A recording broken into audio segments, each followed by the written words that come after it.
Un roi puissant et sage gouvernait la ville de Warigny. Tous le craignaient pour sa puissance et l'aimaient pour sa sagesse. Or, il y avait au cœur de cette ville un puits dont l'eau fraîche et cristalline alimentait toute la cité. Une nuit, alors que tout le monde dormait, une sorcière pénétra dans la ville et empoisonna le puits.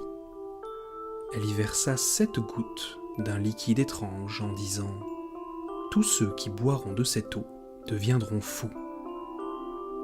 Le lendemain, tous les habitants de la ville, excepté le roi et son chambellan, burent de l'eau du puits.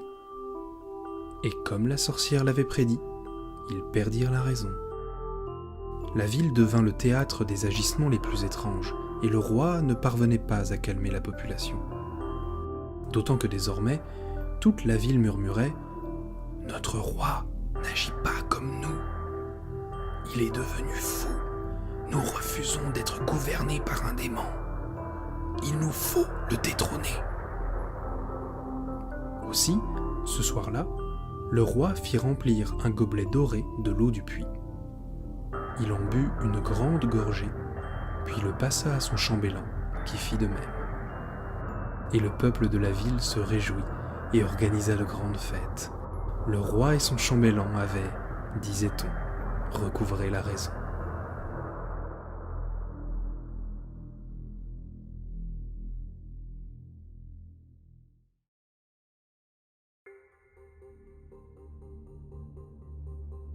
Ville chef-lieu du département de l'Ain, Bourg-en-Bresse s'est développé à la croisée des grandes régions naturelles du département, Bresse, Dombes et Revermont. Ses origines remontent au néolithique. Puis les Romains fortifient l'endroit car ils en soupçonnent l'importance stratégique aux portes de la capitale des Trois Gaules, la ville de Lyon aujourd'hui. Bourg proprement dit se développe autour de son château, élevé sur une hauteur. Puis la ville renforce ses fortifications par la construction d'une citadelle au XVIe siècle, aujourd'hui détruite, et accroît sa notoriété grâce au commerce et à la qualité de son artisanat dans le domaine du cuir et des toiles. On y frappe la monnaie et les constructions se multiplient. Couvent, église Notre-Dame, maisons de riches commerçants. Le XXe siècle voit la poursuite du développement économique de la ville qui s'appuie sur ses savoir-faire reconnus dans l'industrie, l'agroalimentaire, mais également dans les services. Aujourd'hui, Bourg-en-Bresse est une ville qui rime avec fête, patrimoine, gastronomie et découverte. Son histoire se lit dans la pierre de ses quartiers anciens, où les maisons à colombages et briques côtoient d'élégants hôtels particuliers, comme dans ces remarquables édifices religieux, civils et hospitaliers, dont fait partie l'hôpital psychiatrique. Et c'est dans cette ancienne maladière que nous avons déjà passé une nuit.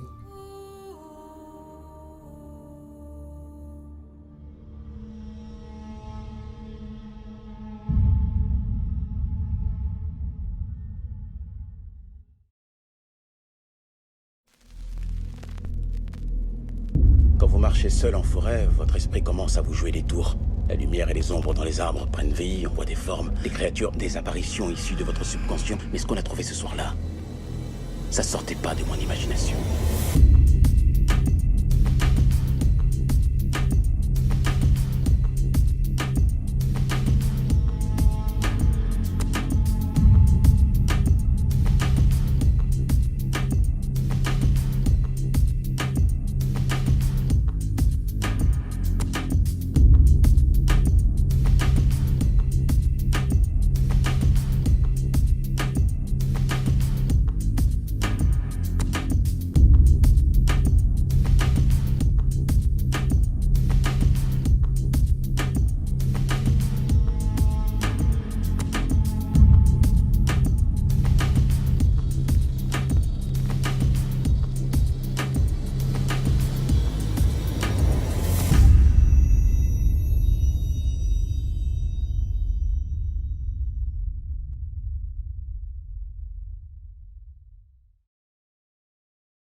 La nuit précédente, passée dans ce lieu chargé d'histoire, fut très éprouvante pour l'équipe.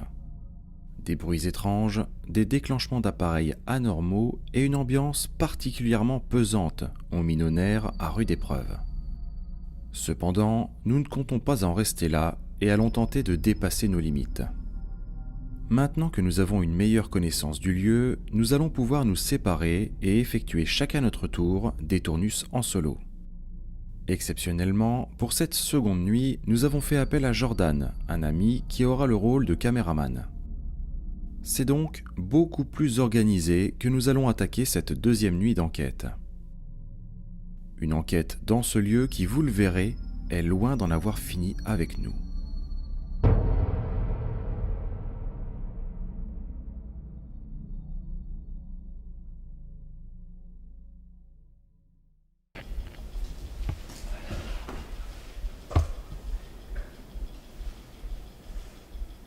J'hésite. Je pense que je vais aller au deuxième étage. Je vais monter à l'étage.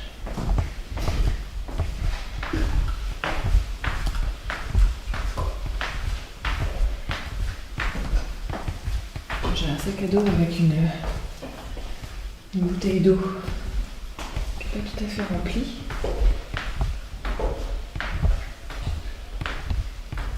D'où les bruits que vous entendez.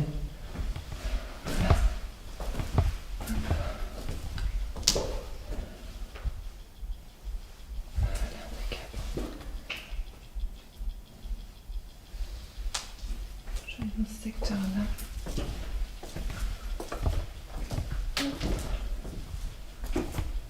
Voilà.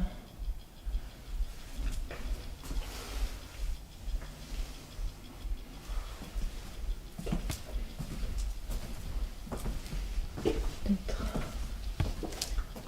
Tiens, dans cette chambre. C'est une grande salle.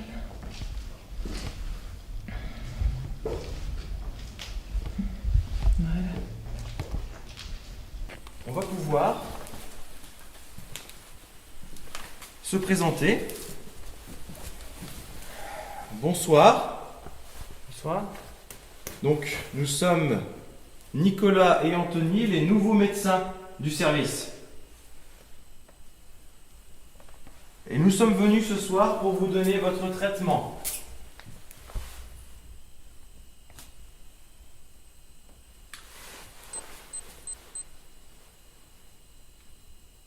Est-ce que vous êtes là ?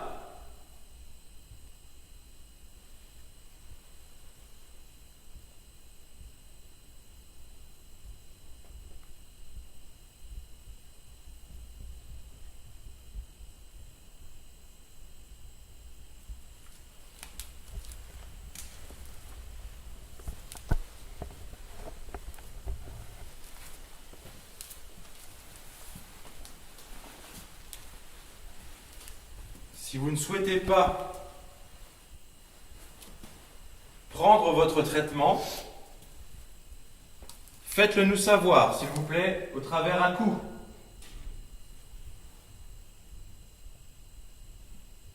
C'est toi ? T'entends ? Écoute pas.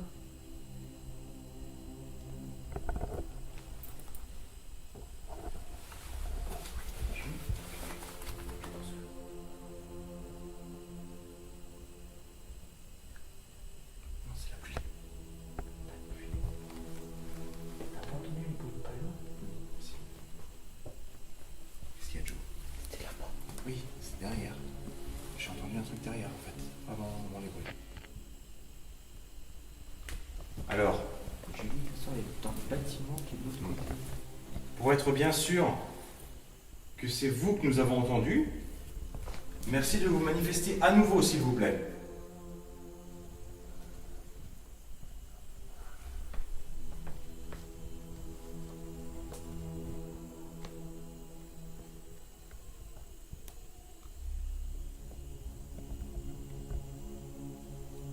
Comme vous pouvez le voir, nous sommes habillés de façon un peu spéciale. Nous allons appliquer ce soir ce que l'on appelle la théorie de Singapour. Il s'agit d'utiliser différents stimuli, qu'ils soient visuels ou auditifs, afin d'encourager d'éventuels phénomènes dans ce lieu. Pour mettre en pratique cette théorie, nous avons décidé de porter une blouse, un masque et d'avoir sur nous des seringues. On avait déjà essayé de mettre cette théorie en pratique dans des précédentes enquêtes, on avait juste passé des extraits de musique. Mais cette fois-ci, on a décidé d'aller un tout petit peu plus loin en mettant carrément la tenue d'infirmier ou de médecin. Cette approche reste théorique et nous n'avons pas pour habitude d'essayer de raviver de mauvais souvenirs puisque notre démarche est avant tout basée sur la bienveillance. Mais nous sommes là pour faire des expériences, alors allons-y. J'ai 2 caméras qui filment avec moi. Donc si vous vous en approchez, peut-être que j'arriverai à vous entendre ou à vous voir, pourquoi pas. J'ai avec moi aussi à la main cet appareil qui fait tic tic tic là, ce son. C'est un appareil qui capte l'électricité statique. Alors je ne sais pas si vous arrivez à dégager ce genre d'énergie. En tout cas, si c'est le cas, je pourrais peut-être enregistrer votre présence au moyen de cet appareil. Alors il ne faut pas du tout en avoir peur. En aucun cas c'est nocif pour vous. C'est pas du tout dangereux. C'est vraiment juste un appui pour moi afin de me rendre compte que vous êtes avec moi, tout simplement. Alors si vous le souhaitez, vous pouvez me faire un signe, me montrer que vous êtes présent avec moi. Est-ce que vous voulez bien faire ça ?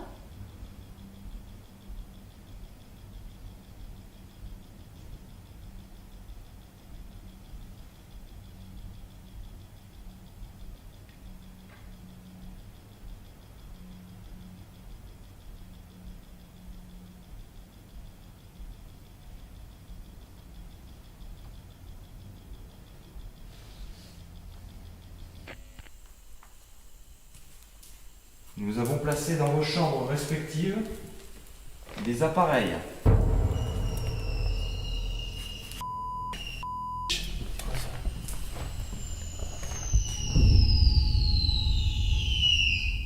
Ok. Très bien.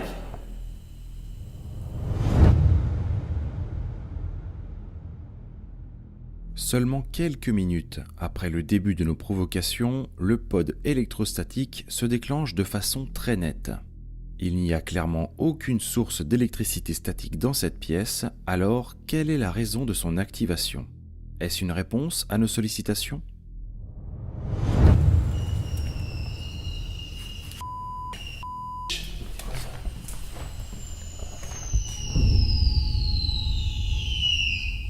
Ok. Très bien. Est-ce que c'est vous qui venez de vous manifester à l'instant ? Si oui, est-ce que vous pouvez recommencer à déclencher cet appareil, s'il vous plaît ?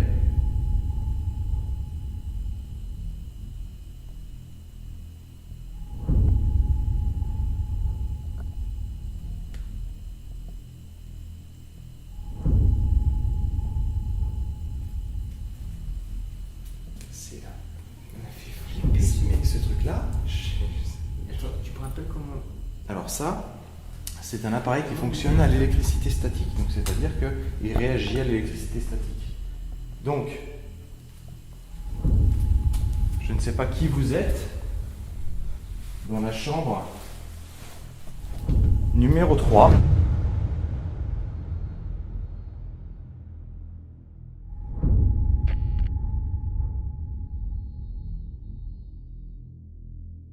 Écoutez, si c'est vous qui vous êtes manifesté au travers de cet appareil, nous vous en remercions. Mais nous aurions besoin, s'il vous plaît, que vous recommenciez maintenant. Cette bâtisse a une histoire très complète, très longue. Ce bâtiment était à l'origine d'une maladière, puis il a été racheté par les sœurs. Elles ont fondé un hôpital psychiatrique.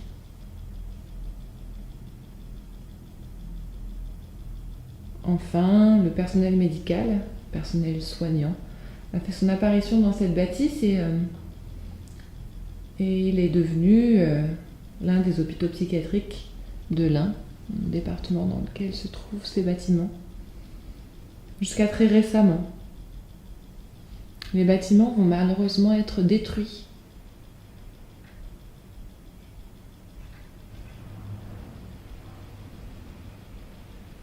Très bientôt. Et peut-être que la mémoire que gardent ces pierres sera perdue. Le souvenir de ces lieux, de son histoire, sera révolu.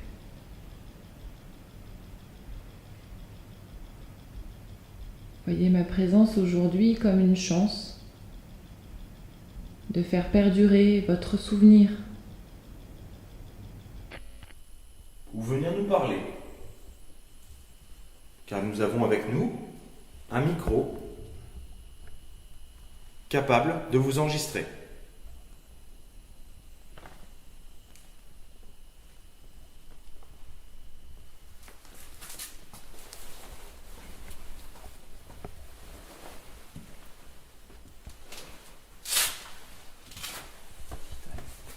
Ça bougeait là-bas, t'as pas entendu? Je crois qu'il y a un truc qui grelotte là-bas. Ça grelotte ça? Attends.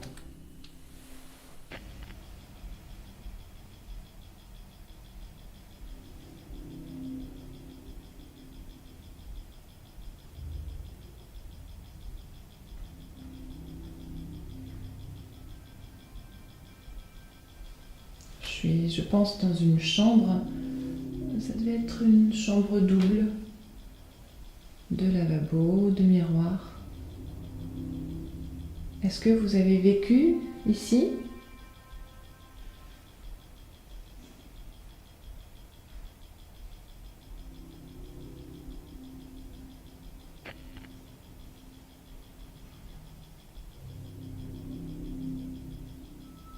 J'aimerais pouvoir vous entendre me raconter l'histoire de ce lieu, qui que vous soyez, votre point de vue, avant qu'il ne soit trop tard, avant que cette bâtisse ne soit qu'un passé invisible, détruit, afin de faire place à des magasins, des logements neufs, froids, vides d'histoire.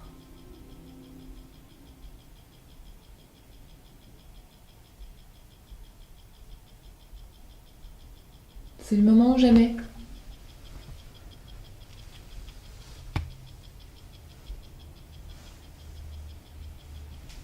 Faites l'essai.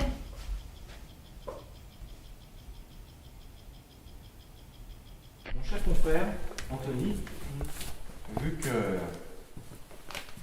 ces chers patients ne souhaitent pas coopérer, nous allons malheureusement devoir leur administrer leur traitement, leur calmant. C'est bon? Je vous laisse encore une chance. Elle n'est pas déballée.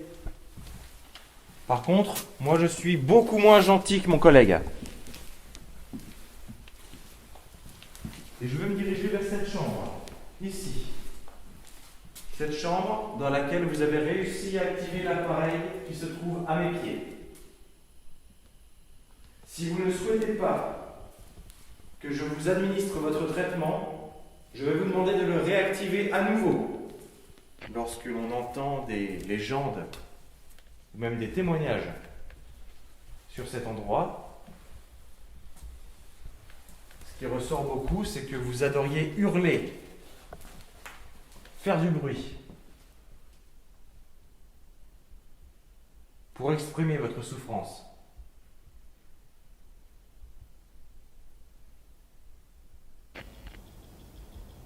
Pas comme quelqu'un qui est venu dégrader le lieu ou s'amuser. Vous avez certainement dû en voir des personnes de ce genre dans ce bâtiment. Il y a des stigmates. Mais vraiment, on espérait vous laisser une chance.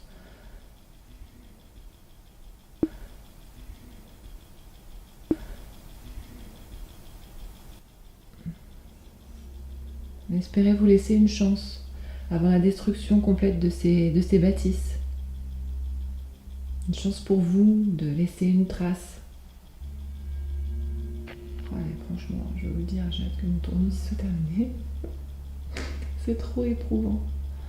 Trop. J'ai fait des plans de coupe tout l'après-midi dans ce bâtiment, enfin dans les 3. J'ai ressenti tellement de tristesse.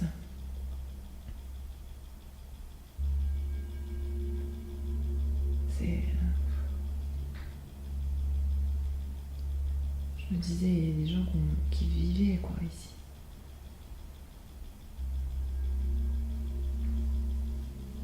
Les chambres avec les noms des patients sur les portes. Ces gens-là, ils n'étaient pas de passage quoi. C'est dur. Hein.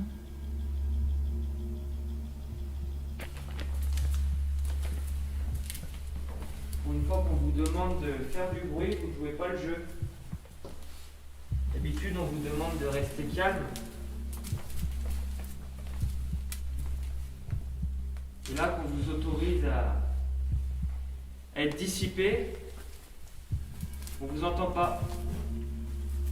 Ça vous fait peur à venir comme ça? Si oui, faites-moi un signe. Comme ça, nous enlevons notre tenue de médecin.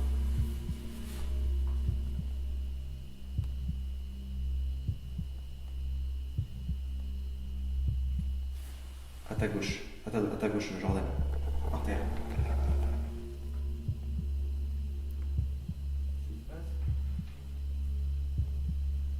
Petite variation statique.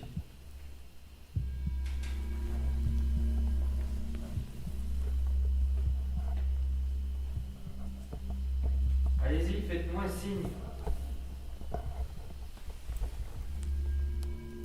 Et on comprendra qu'il faut qu'on change de tenue. Oh, t'as vu? Ça a recommencé.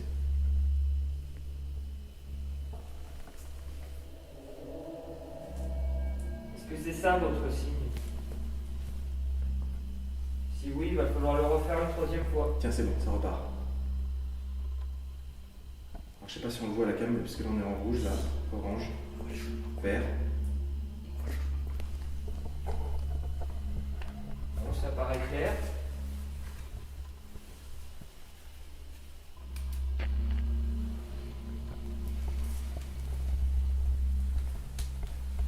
Je ne vais pas tarder à faire ma tournée des services pour vous voir.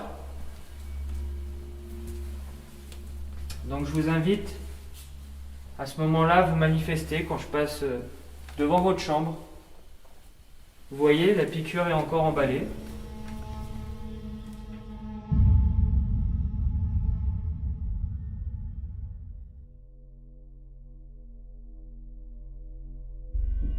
Ce premier tournus fut très productif. Faut-il en conclure que la façon dont nous sommes habillés et notre comportement volontairement agressif auraient pu encourager ces déclenchements? Face au résultat, nous allons continuer sur cette voie. Ce lieu est décidément plein de surprises. Il est temps de passer à la suite. Pour le second tournus, Julie restera avec moi et Anto sera en solo. Afin de l'aider à mieux appréhender son tournus, je vais pratiquer sur lui une hypnose rapide afin de lui enlever une partie de ce qui pourrait le gêner, comme la peur ou le stress.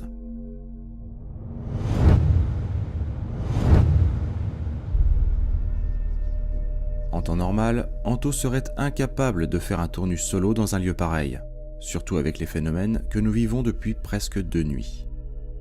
Après quelques inductions, il est temps de le réveiller. Et quand tu vas te réveiller, tu seras prêt. Et tu vas pouvoir te réveiller maintenant.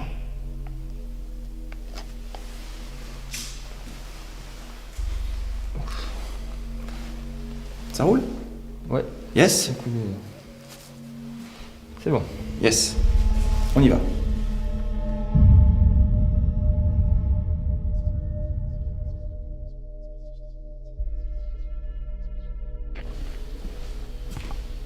Qu'est-ce que c'est ça?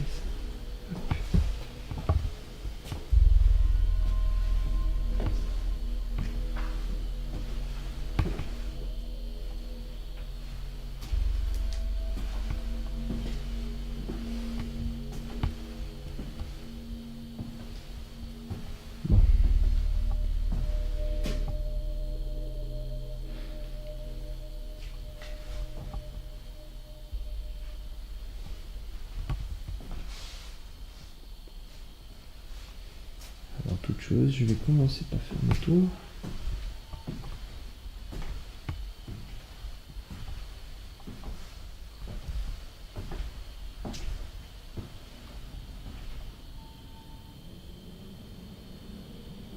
Quelle angoisse.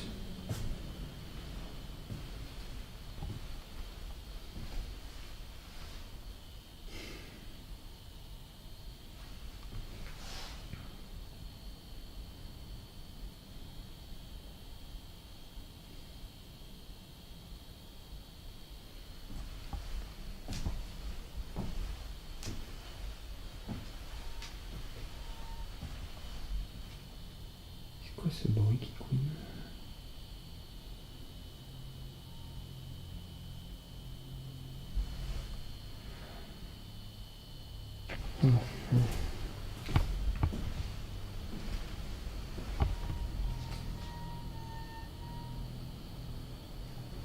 C'est quoi ça?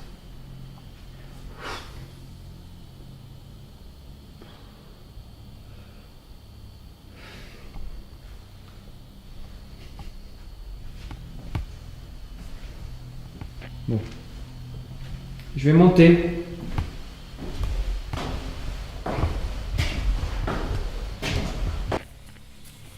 On va installer un peu de matos autour, avant. On va mettre notre ami qui nous a bien foutu la trouille. On va mettre dans le couloir ici. C'était dit, mais aussi tu sais, une réaction que machin qui fait de l'électricité verte. Ah oui, oui, oui. On va mettre un deuxième. Ouais, ça va servir justement. Voilà, toujours en mode fiction. Et on voit bien les couleurs au fait sur la cam. C'est vrai, même le rouge? Ouais. Parce que normalement, à l'infrarouge, le rouge, c'est pas terrible. En fait, ils se voient légèrement, mais ils se voient quand même. Bon, très bien, parfait. Là, il y a... Wow, non, là, c'est mieux. Non, bah non. Non, pas du drapode. On va mettre... On va regarder s'il y avait pas une... si on peut aller chercher une chaise. Pourquoi faire la chaise? Pour mettre ton vibropod. Oh, non, te pose pas la tête.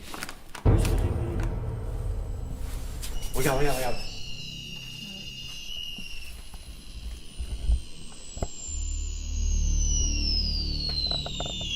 Merci beaucoup.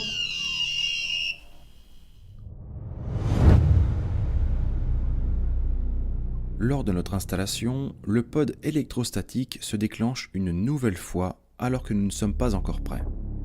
Et si ces déclenchements étaient d'origine naturelle? Si c'est le cas, pourquoi ne s'est-il pas activé une seule fois lors de la nuit précédente? Nous n'avons pas d'explication sur l'origine de ces déclenchements, mais ce lieu extraordinaire se dévoile un peu plus au fur et à mesure que le temps passe. Oui, c'est pas terrible. Regarde.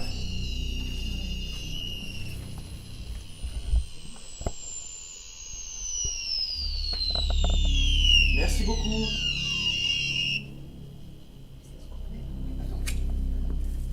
Est-ce que vous pouvez vous éloigner de cet appareil? Est-ce que vous pouvez maintenant revenir dessus, s'il vous plaît?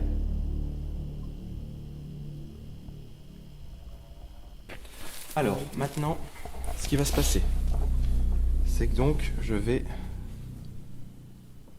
réactiver mon téléphone portable.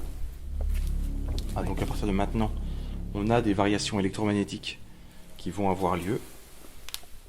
Je vais allumer ma petite enceinte. Hop.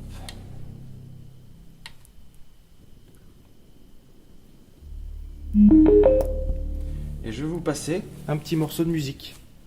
Si le morceau de musique vous plaît, n'hésitez pas à nous le faire savoir au travers un coup, au travers peut-être des remerciements dans notre oreille ou dans la caméra, ou même déclencher l'un de nos appareils. N'hésitez pas à vous manifester si cette petite attention à votre égard vous plaît, si vous aimez la musique, si vous n'aimez pas, peu importe, réagissez.